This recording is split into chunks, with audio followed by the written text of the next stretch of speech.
For our experiment, we plan to classically condition Munda's sister, Elizabeth. We'll play a tone and tell her to stand up every time the tone plays. Our end goal is that she will become classically conditioned to stand up when the tone plays rather than when we tell her to stand up. This is us testing to make sure that the tone is neutral. Okay, the next clip is a test to make sure that Elizabeth responds to us telling her to stand up. Can you stand up? And sit down.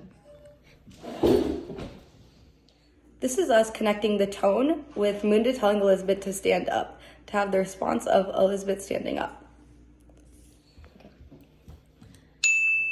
Stand up.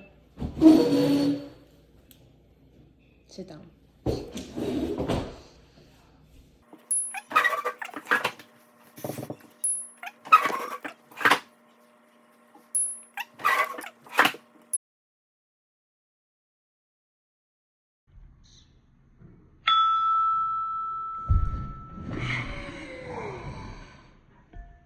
In our experiment, the neutral stimulus is the tone.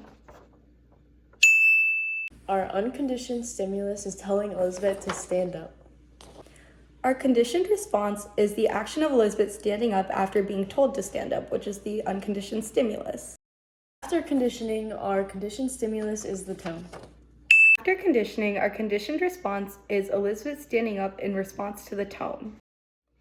Our conditioning was successful because we can see Elizabeth go to stand up after hearing the tone at the end of the video before Munda ever tells her to stand up, meaning she had a conditioned response to the conditioned stimulus, which was the tone after it being associated with Munda telling Elizabeth to stand up.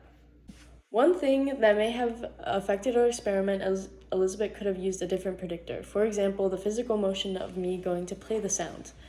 This would also give an element of second order conditioning.